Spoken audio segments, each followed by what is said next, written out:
Everyone, welcome back to our official URD Study Bangla YouTube channel. CGL অর্থাৎ এসএসসির মাধ্যমে যে 17,000-এর উপরের ভ্যাকেন্সি পাবলিশ করা হয়েছে অল ইন্ডিয়া বেসিস। তো সেখানে ম্যাক্সিমাম ক্যান্ডিডেটরাই অর্থাৎ বেশি সংখ্যক ক্যান্ডিডেটরা অ্যাপ্লাই করে নিয়েছে, কিন্তু সেখানে ফটো এবং সিগনেচার আপলোড করার ক্ষেত্রে তোমাদের প্রত্যেকেরই বিভিন্ন ধরনের সমস্যার সম্মুখীন হতে হচ্ছে। তাই আজকের এই ভিডিওটি শুধুমাত্র তোমাদের জন্য। ভালো করে ভিডিওটি ওয়াচ করবে, তাহলে তোমরা নিজের মোবাইল ফোনে অ্যাপ্লাই করার পর সেখানে ফটো এবং সিগনেচারটি ইন দ্য প্রপার ওয়ে তোমরা সেখানে আপলোড করে নিতে পারবে। দেখতে পাচ্ছ যে সেখানে যে আমাদের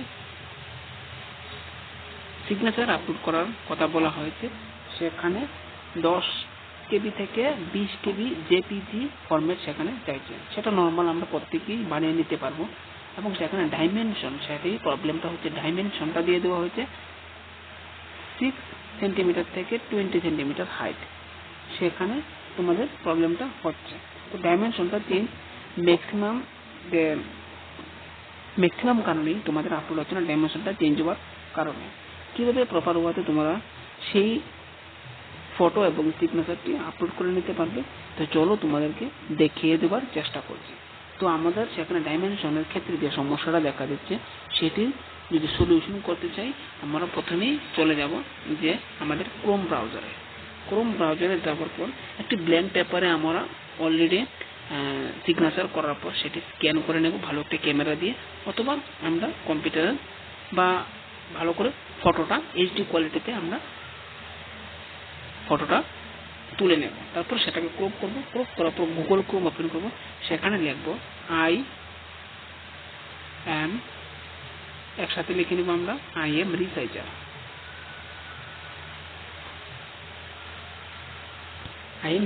লেখার পর আমাদের যে প্রথম অপশনটি রয়েছে সেখানে ক্লিক করব। সেখানে ক্লিক করলে এরকম একটি ইন্টারফেস তোমাদের সামনে চলে আসবে। তারপর সেখানে এই যে 3 ডট রয়েছে সেখানে ক্লিক করব। ক্লিক করার পর চেঞ্জ ফাইল সাইজ সেখানে ক্লিক করব। সেখানে ক্লিক করার পর আমরা সেখানে আপলোড করব যেই ফাইলটা আমরা আপলোড করছি, আমি সেখানে আপলোড করছি। সেটি আপলোড করার পর আমরা দেখে নিচ্ছি অটোমেটিক নিচের দিকে চলে আসছে। চলে আসার পর বন্ধুরা সেখানে একটি ম্যাক্সিমাম ফাইল সাইজ রয়েছে, সেখানে আমরা দেব যে আমাদের 15 কেবি থেকে 20 কেবি প্রয়োজন। তো আমরা সেখানে 15 কেবি দিয়ে দেব।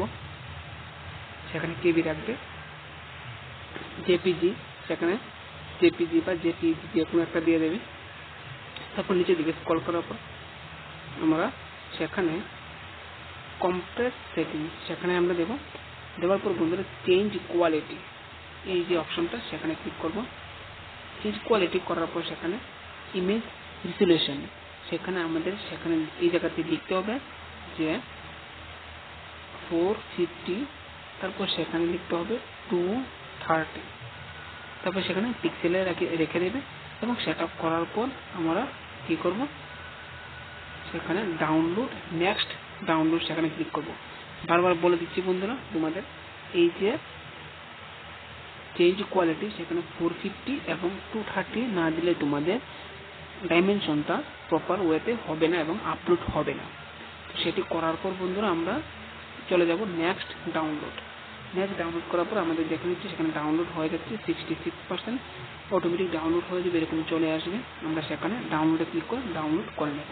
এই যে আমাদের ফাইলটা সেখানে ডাউনলোড হয়ে গেছে, এবং আমরা সেই যে ফাইলটা ডাউনলোড করেছি সেই ফাইলটিকে আমরা এখন যদি আমাদের যে পূর্ববর্তী যে সেখানে আপলোড করার প্রয়োজন হয়, তো সেখানে আমরা এই জায়গাতে আপলোড ইমেজ দিয়ে সেখানে ক্লিক করে আমরা আপলোড করে নিতে পারবো।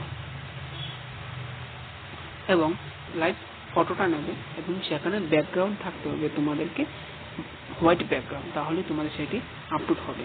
তো আশা করছি তোমাদের এই যে ভিডিওটি তোমাদের মোবাইল ফোনে সিগনেচার আপলোড করার ক্ষেত্রে যে সমস্যাটা রয়েছে সেটি অবশ্যই অনায়াসে তোমাদের কমপ্লিট হয়ে যাবে। ধন্যবাদ বন্ধুরা।